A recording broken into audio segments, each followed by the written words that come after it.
Hello, very good evening, my all dear friends. Welcome to my channel 5G English Express. Here I am Deepak sir. Today I will teach you about a novel Untouchable by Mulk Raj आनंद. आज हम बात करेंगे इस novel के बारे में जो कि बहुत फेमस नॉवल है बाय मुल्कराज आनंद. बट उससे पहले मैं आपसे ये गुजारिश करना चाहूँगा कि आप मेरे चैनल को सब्सक्राइब करें, लाइक करें और शेयर करना ना भूलें. आप इसे ज़्यादा से ज़्यादा स्प्रेड करें जिससे कि मैं आगे और भी नॉवल को ला सकूँ आपके पास. Okay, so let's begin start. So as we know that untouchable जिसका मतलब होता है अछूत, यानी अछूत के बारे में ये कहानी बताई गई इसके अंदर. मुल्कराज आनंद जो काफ़ी अच्छे राइटर्स रह चुके हैं और ये काफ़ी अच्छी स्टोरी लिखते रहते हैं. तो हम देखेंगे कि जो untouchable is a novel written by Mulk Raj Anand and was first publish in to the year 1935. 1935 में ये नॉवल सबसे पहले पब्लिश की गई और जो इसको प्रीफेस किया गया बाय E.M. फोस्टर्स के द्वारा. जैसा कि हम जानते हैं इस नॉवल के अंदर जो है जो टाइटल दे रखा है अनटचेबल, जिसका मतलब अछूत है, यानी अछूत जो बहुत ही बिलो कास्ट के होते हैं. ऐसा बताया जाता है कि जो हिंदू कास्ट के रिलीजन के अकॉर्डिंग जो अछूत है वो सबसे बिलो आते हैं, यानी जो छोटे मोटे जो भी मतलब बहुत निम्न स्तर के लोग होते हैं उन्हें हम अछूत कहते हैं. समरी स्टार्ट करने से पहले मैं आपको कुछ कैरेक्टर्स के बारे में यहाँ पे आपको रूबरू कराना चाहूँगा. तो सब जो इसमें मेन कैरेक्टर्स हैं वो है बाखा. बाखा जो कि बिलो कास्ट से बिलोंग करता है और जो इसका एक भाई है राखा और इसकी एक बहन है जिसका नाम सोहिनी है. यानी इन तीनों के जो फादर्स हैं वो लाखा हैं. लाखा काफ़ी लेज़ी पर्सन है, वो घर पे रहता है, मतलब इतना काम करने का उसका मन नहीं करता. हालांकि वो ज़मींदार है, जो सभी स्वीपर्स हैं उनके ज़मींदार है वो, लेकिन उसे अब काम करने का इतना मन नहीं करता है और जो बाखा है उसे ही काम पे भेजता रहता है. तो यानी सारे जो काम है वो बाखा करता है, जैसे कि आप देख रहे हैं पोस्टर्स में. और कुछ इसके अंदर जो कैरेक्टर्स हैं, हवलदार चरत सिंह जो हॉकी प्लेयर हैं 38 डोगरा रेजिमेंट में, एंड मोहम्मदन जो टांगा ड्राइवर है, बाखा की हेल्प करता है, यानी बाखा को सेव करता है. एक बार जो क्राउड में कभी फंस जाता है बाखा तो उसको बचाया जाता है मोहम्मदन के द्वारा. हाकिम हैं जो कि डॉक्टर हैं, बाखा को जान बचाते हैं, यानी जब वो बीमार हो जाता है बचपन में. रामचरण जो कि बाखा का फ्रेंड है और रामचरण की ही बहन गुलाबों से बाखा प्रेम भी करता है, बट उसकी अनफॉर्चुनेटली शादी होने वाली होती है किसी और से. छोटा जो कि बाखा का एक नया फ्रेंड है. कर्नल हचिनसन जो क्रिश्चियनिटी को बढ़ावा देते हैं, यानी क्रिश्चियनिटी जो है स्प्रेड करते हैं पूरे इंडिया में और वो चाहते हैं कि जितने भी लोग हैं वो अपने आप को तब्दील कर लें किसके अंदर, एक क्रिश्चियन रिलीजन के अंदर. गांधी जो कि स्पीच देते हैं अबाउट अछूत के बारे में. इकबाल नाथ सरासर जो कि एक पोइट हैं. R.N. बशीर जो एक बैरिस्टर हैं. पंडित कालीनाथ ये वो कैरेक्टर हैं जो सोहिनी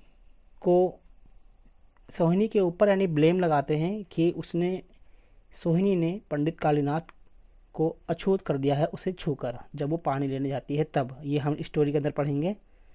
कुछ इंपॉर्टेंट थिंग्स जो है इसके अंदर थीम यानी बताऊं तो थीम की बात करें अगर हम इसमें, तो थीम जो है इसमें डिस्क्रिमिनेशन के बारे में है. हिंदू रिलीजन के अकॉर्डिंग जैसा कि इसमें दिखाया गया है अछूत को बहुत निम्न स्तर पे मानते हैं और उनसे काफ़ी मतलब बहुत ही लो वर्क करवाते हैं, जो कि जैसे मतलब टॉयलेट्स वगैरह साफ़ करवाना या फिर कुछ ऐसे गंदे संदे काम कराना, जो भी मतलब जो लोग नहीं करना चाहते दलित लोग, वो उनसे करवाया जाता था पहले. हालांकि अब नहीं करवाया जाता है, अब काफ़ी चेंजेस आ गए जब से संविधान हमारा बना है. डॉक्टर भीमराव अम्बेडकर जो काफ़ी अच्छे राइटर रह चुके हैं और काफ़ी अच्छे मतलब जो है थॉट्स वर्कर भी हैं. ओके, तो 3 पॉइंट्स जो इसमें आएंगे बाद में वो हम पढ़ने के बाद बताएंगे. तो लेट्स बिगिन स्टार्ट. बट उससे पहले मैं आपको दोबारा कहना चाहूँगा कि आप मेरे चैनल को सब्सक्राइब करें और लाइक करना बिल्कुल ना भूलें, जिससे कि मैं आगे और भी वीडियो बनाता रहूँ आपके लिए. नॉवल स्टार्ट होती है आपकी जो है बाखा के साथ, जब बाखा सो रहा होता है और वह सपनों में खोया होता है कि क्या कहते हैं वो मतलब अपने सपनों में मग्न रहता है. तभी लाखा उसको आवाज़ देते हैं, यानी जो उसके फादर हैं जो ज़मींदार हैं स्वीपर्स के, वो आवाज़ देते हैं उसे और कहते हैं कि जाओ अपना काम करो जल्दी से जाकर. बाखा स्टार्ट हो जाता है, शुरू मतलब बाखा सोकर उठता है और वो अपने काम पे चला जाता है.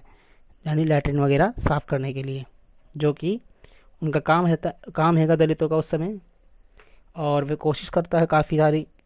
बाखा जो काफ़ी नटखट है, यानी कह सकते हैं काफ़ी, मतलब जो उसका मन है काफ़ी क्रिश्चियनिटी को देखकर जो उसके मन में विचार आते हैं, वो काफ़ी कुछ अपने में चेंजिंग लाना लाना चाहता है। जैसे कि देखता है किस तरह ड्रेस पहन रखे हैं क्रिश्चियन लोग, और किस तरह उनका बोलने का तरीका है, स्टाइल्स वगैरह हैं, तो उन सबको कॉपी करने की कोशिश करता है। बट जब वो कॉपी करता है तो जैसा कि देखता है उनको, तो उसको चढ़ाया जाता है बाय अदर्स कास्ट के द्वारा, यानी परेशान किया जाता है। जैसे कि हम देखते हैं कि कई सारे लोग कॉपी करने की सोचते हैं, बट कभी कभी उनकी जो है बेइज्जती वगैरह भी हो जाती है।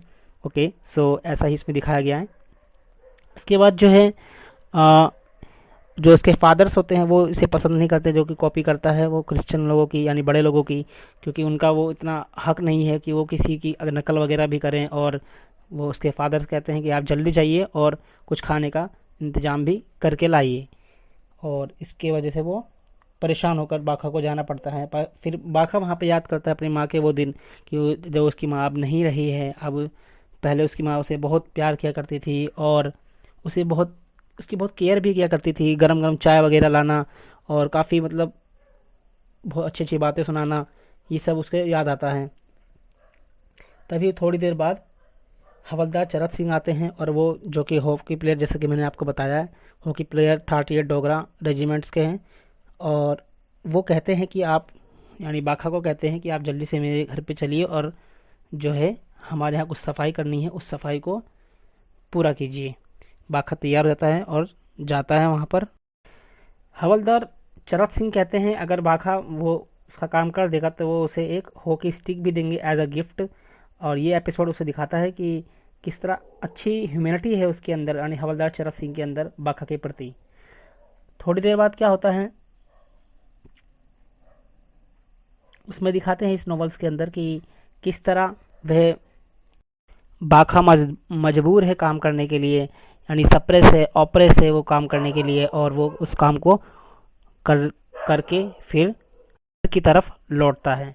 जैसे ही वो अपने घर की तरफ लौटता है तभी वो रास्ते में एक हिंदू कास्ट के द्वारा उसे धिक्कारा जाता है, यानी उसे मारा जाता है। और फिर वो उसका विरोध भी नहीं कर सकता, क्योंकि जो हिंदू लोग होते हैं वो कहते हैं, बड़ी कास्ट वाले, कि उसे अपवित्र कर दिया, यानी पॉल्यूटेड कर दिया है। तो अब वो उसको हाथ भी नहीं लगा सकता बाखा, क्योंकि बाखा तो काफ़ी बिलो कास्ट से बिलोंग करता है।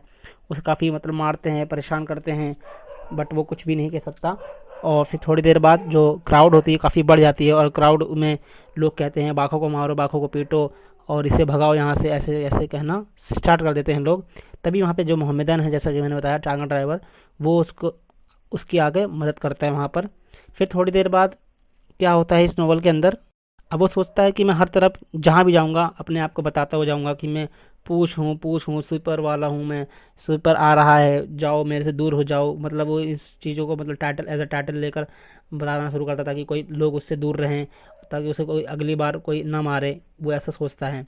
आनंद ने काफ़ी अच्छी चीज़ें इसमें बताई गई है कि किस तरह लोग, मतलब किस तरह लोग जो बिलो कास्ट के लोग हैं उनका जो किस तरह शोषण हो रहा है, उन सब के बारे में बताया गया है इसके अंदर। उसके बाद क्या होता है, जो बाखा है वो भटकता हुआ इधर उधर भी मतलब में ही जाता है, घूमता रहता है। फिर तभी वो एक टेम्पल की तरफ पहुंचता है। टेम्पल की तरफ फिर वो जाता है और वो सोचता है कि मैं थोड़ी देर जाके भगवान की पूजा प्रार्थना कर लूं।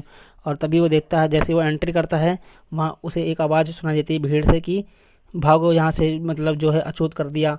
किसको अछूत कर दिया अब इसके बारे में बताया गया है। तभी यहाँ पे एक जो यहाँ पे जो एक कैरेक्टर हैगा, जैसा कि मैंने बताया पंडित कालीनाथ ब्लेम करते हैं उसकी बहन सोहिनी के ऊपर कि उसने उसे मतलब पंडित को छू के अछूत कर दिया है। और वो जो सोहिनी है वो पानी भरने के लिए आई है कुएं से, क्योंकि उनको पानी की आवश्यकता है। तभी वो पानी भरने के लिए आती है। तभी वहाँ पे जो पंडित कालीनाथ है उसके ऊपर ब्लेम लगाते हैं कि उसने उसे अछूत कर दिया है, हालांकि ऐसा वो कुछ भी नहीं करती है। एक्चुअली क्या होता है इसके अंदर, जो सोहिनी है वो बताती है अपनी स्टोरी कि किस अपने भाई को कि वो एक लेबोरेटरी साफ़ करने आई होती है यानी प्रिंस के हाउस की। तभी वो को ही tried to molest her, but when she showed a sign of protest, he came out screaming that he has been polluted by her touch. जैसे ही वो उसका विरोध करती है तो वो उसको ब्लेम करना स्टार्ट कर देता है कि उसने उसे अछूत कर दिया है, और फिर लोग भड़क जाते हैं और उसको मतलब भगाते हैं यहाँ से कि आप यहाँ से चले जाइए, आपने मंदिर को भी ख़राब कर दिया है बाखा ने, और तुम्हें हमारे पंडित पे भी मतलब जो है अछूत कर रही हो। तो उन्हें भगा देते हैं दोनों को मार के, मतलब ये कहते हैं डांट डांट फटकार के। तभी उसके बाद थोड़ी देर बाद बाखा अपनी बहन को घर भेज देता है और वो कुछ काम करने के लिए चला जाता है, और वो सोचता रहता है कि अब मुझे कुछ खाने का भी जुगाड़ करना है, खाने के लिए भी कुछ सोचना है, क्योंकि फादर ने बोला है उसको कुछ खाने के लिए लाने के लिए। वो फिर सिल्वर स्मिथ कॉलोनी जो होती है वहाँ से गुजरता हो जाता है। वहाँ फिर चिल्लाता रहता है कि मुझे bread for the sweeper, mother bread bread bread for the sweeper, कुछ मतलब ब्रेड दीजिए, खाने को कुछ दीजिए। बाकी काफ़ी थका हुआ है, और फिर थकते थकते वो इतना परेशान हो जाता है कि उसके सिर में दर्द होता है, और फिर वो एक गेट के पास जाके उसके सहारे सो जाता है नीचे गिरकर। तभी थोड़ी देर बाद एक साधु की आवाज़ आती है भिक्षा मांगने के लिए, और फिर उस घर में से एक औरत निकलती है, वो साधु को ब्रेड दे देती है, बट बाखा को नहीं देती है, और बाखा को कहती है कि आप दूर हो जाइए, आप अछूत हो जो है, ऐसा वो ब्लेम करती है। और फिर वो कहती है कि आप यहाँ से चले जाइए। फिर वो जब खाना वगैरह मांगता है कुछ खाने के लिए, तो वो कहती है ठीक है मैं तुम्हें कुछ ब्रेड देती हूँ, और फिर वो तुम्हें कुछ काम करना पड़ेगा। वो काम करता है, यानी कुछ सफाई वगैरह करता है, और फिर उसके बाद जो वो औरत है उसको रोटी भी इस तरह देती है जैसे कि एज अ डॉग को दी जाती है, उस तरह वो रोटी देती है। फिर वो उसे पसंद नहीं आता, और फिर वो चला जाता है, और फिर वो कहता है कि अब मैं यहाँ से चला जाऊँगा, मैं काम नहीं करूँगा। तभी थोड़ी देर बाद क्या होता है, वो अपने घर की तरफ लौट ही रहा होता है। फिर जब घर का पहुँचता है तब उसके फादर उसके ऊपर चिल्लाते हैं कि कहाँ थे इतनी देर से, तुमने कुछ खाने के लिए नहीं लाया। वो सोचते हैं कि कुछ खाने के लिए ज़रूर लाया होगा, बट क्या हुआ, अब तुम नहीं लाए तो कोई बात नहीं, तुम्हारा भाई यंगर ब्रदर यानी जो राखा है वो लेकर कुछ ना कुछ आएगा ज़रूर, मुझे विश्वास है। फिर बाखा फिर सोचता है कि किस तरह जो हिंदू की फैमिली है जो अपर कास्ट की, वो किस तरह मतलब बिलो कास्ट को परेशान करती है, ट्रबल करती है काफ़ी ज़्यादा। वो इन सब चीज़ों को अपने फादर को बताता है, लेकिन फादर जो है उसकी कुछ नहीं कहते। वो कहते हैं ऐसा कुछ नहीं है, कुछ लोग होते हैं अच्छे, जैसे कि डॉक्टर हकीम जो थे। डॉक्टर हकीम जब लाखा बीमार हो गया था, यानी जो बाखा बीमार हो गया था, तब उसकी जो है हेल्प की गई थी डॉक्टर हकीम के ज़रा, जो काफ़ी अच्छे लोग थे वो भी। बाखा के जो फादर हैं लाखा, वो कहानी सुना ही रहे होते हैं, आधी कहानी सुना रहे होते हैं। तभी बीच में जो है बाखा का भाई यानी जो राखा है वो खाना कुछ लेकर आता है, और वो खाना स्टार्ट कर देते हैं। तभी वो बाखा को याद आता है कि क्या कहते हैं, ये जो खाना है ये किसी का जूठा है, हम वो जो खा रहे हैं, अब मुझे खाने का मन नहीं कर रहा है इसको। तभी उसको मन में विचार आता है कि हाँ मुझे एक शादी में जाना है, और फिर वो खाना छोड़ के चला जाता है, कहता है कि मुझे कुछ काम है, मैं अभी वो काम करने जा रहा हूँ। फिर वो रामचरण की सिस्टर की शादी में जाना स्टार्ट करता है, और कपड़े वपड़े पहन के वो जाता है, लेकिन सोचता है कि रामचरण की जो सिस्टर है उसके लिए क्या लेकर जाए, बट उसके पास इतने पैसे भी तो नहीं है। वो ये भी सोचता है क्या कहते हैं, जो रामचरण के लोग सिस्टर्स हैं या फिर रामचरण हैं, वो अपने आप को काफ़ी अपर मानते हैं थोड़ा बहुत, क्योंकि वो थोड़े वॉशरमैन है, तो थोड़ा मतलब उनकी जो कास्ट है थोड़ी सी ऊपर है बाखा की फैमिली से। और इसके बाद क्या होता है, वो मैरिज हॉल में पहुंचता है, बट वहाँ पे वो अपने आप को छिपा लेता है। वो सोचता है कि मैं पार्टी को कैसे ज्वाइन करूं। तभी वहाँ पे छोटा और रामचरण दोनों वहाँ पे उसे देखते हैं, और फिर उसे कहते हैं चलो आज प्ले करते हैं, कुछ हॉकी वगैरह खेलते हैं। बट वो परेशान हो जाता है बाखा, और फिर वो कहता है नहीं नहीं मैं नहीं खेलूँगा, मुझे कुछ काम हैगा। छोटा और चरण वो प्लानिंग कर रहे होते हैं कि किसी तरह प्रिस्ट को हम मारेंगे जो है, बट आप हॉकी स्टिक ले आइए हवलदार से लेकर, हम कल उसे ज़रूर मारेंगे, बाखा से ये कहते हैं। बट बाखा कहता है चलो छोड़ो रहने दो, कोई बात नहीं।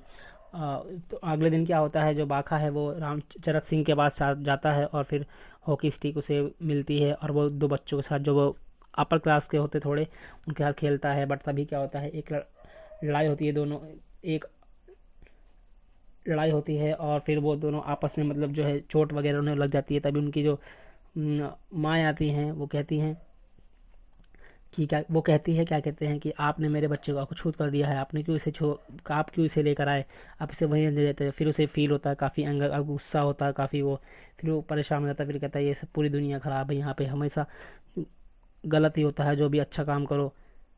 बहुत ही father and younger brother ill treat him. फिर थोड़ी देर बाद जब अपने घर पहुँचता है तो फिर उसके फादर और जो उसका यंगर ब्रदर है वो काफ़ी इल्ट्रीट करते हैं उससे और कहते हैं कि कहाँ थे आप यहाँ इतनी देर से, घर में कुछ नहीं है खाने के लिए। फादर जो उसके तो काफ़ी ज़्यादा गुस्सा होता था, फिर उसे कहते जाओ घर से निकल जाओ, आप कहीं और रहो। फिर यहाँ पे बाखा जो है अपने घर से बाहर निकलता है और वो सोचता है कि मेरे को कुछ तो करना पड़ेगा, यानी जो माइजरी कंडीशन है इसको मेरे को ओवरकम करना पड़ेगा, काबू पाना है इसके ऊपर, ना कि मुझे अपनी डेथ कर सुसाइड करनी है, ऐसा कुछ नहीं करना मुझे, ज़रूर मैं विन करूँगा इस माइजरी कंडीशन को। तभी वो चलता फिरता गलियों से वो कर्नल हचिंसन के पास पहुंचता है। कर्नल हचिंसन जो कि एक मेजर हैंगे, क्रिश्चियनिटी से बिलोंग करते हैं, वो क्रिश्चियनिटी को स्प्रेड कर रहे हैं पूरे इंडिया के अंदर, वो उनका यही उद्देश्य हैगा और कुछ नहीं है। वो फिर बताते हैं कि किस तरह हिंदू रिलीजन काफ़ी बेकार है, इसमें कास्ट सिस्टम हैगा, बट क्रिश्चियनिटी में ऐसा कुछ नहीं है, यहाँ पे सब एक हैं, यूनिक हैं। और वो सोचते हैं क्या कहते हैं, उसे दिलासा देते हैं हचिंसन को, कर्नल हचिंसन दिलासा देते हैं बाखा को। और फिर बट ये सब देखकर जो उनकी वाइफ होती है वो काफ़ी रूडली बिहेव करती है। फिर वो दोबारा परेशान हो जाता है बाखा, वो सोचता है कैसे कैसे लोग, फिर वहाँ से भागता हुआ चला जाता है। वो कहता है कि अब मैं जा रहा हूँ यहाँ से भी। और फिर गांधी की जो कहीं स्पीच चल रही होती है वहाँ पे वो जाता है, स्पीच सुनता है। गांधी जी बताते हैं कि किस तरह जो हमें है ये कास्ट सिस्टम है, इसको हमें एंड करना है, एक मॉडिफाई करना है, हमें एक नया वर्ल्ड बनाना है, न्यू एरा बनाना है, न्यू इंडिया बनाना है। वो एक स्लोगन भी कहते हैं कि may god give you strength to work out your soul salvation to the end. यानी गांधी जी ये कहते हैं कि जो कास्ट सिस्टम उसे ख़त्म करके हमें एक नया इंडिया बनाना है और इसके अंदर सभी लोग बराबर होंगे। एक मॉडिफाई की जाएगी, एक मशीन आएगी जिसके जो सभी लैट्रिन को साफ कर देगी, एक फ्लश मशीन होगी और वो हर एक किसी के घर पे लगेगी और हर किसी का ये काम हैगा वो अपना काम खुद करे। और इसी का जो है फेवर करते हैं इकबाल नाज सरासर और आर एन बशीर भी। और वो बताते हैं कि किस तरह टेक्नोलॉजी जो आएगी वो काफ़ी अच्छी होगी हमारे देश में।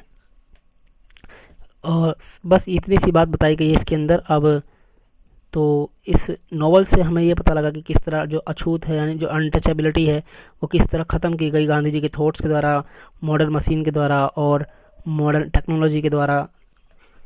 अब हम बात करेंगे इसके अंदर कुछ पॉइंट्स, जो 3 सॉल्यूशन निकले हैं इसके अंदर, वो क्या है। फर्स्ट सॉल्यूशन इसके अंदर ये है कि कन्वर्जन दिखाया गया है क्रिश्चियनिटी के लिए और गांधी का थॉट्स दिखाया गया है। और थर्ड है फ्लश सिस्टम, यानी कि मॉडर्न लॉ और टेक्नोलॉजी के बारे में भी बताया गया है। बाखा अपने घर पे वापस आता है और अपने फादर्स को पूरी कहानी बताता है कि इस तरह गांधी जी एक न्यू थॉट्स के साथ इंडिया को लाएंगे। अब जो है जो अपर कास्ट के लोग होंगे वो बिलो कास्ट पे इतना मतलब जुल्म नहीं करेंगे। अब सब कुछ अलग हो जाएगा, एक नए चेंज आएगा, एक नया वर्ल्ड होगा। इन सब के बारे में बाखा अपने फादर्स को बताता है और ये सब सुन के जो है वो काफ़ी खुश होता है बाखा कि अब हमारे अच्छे दिन आएंगे।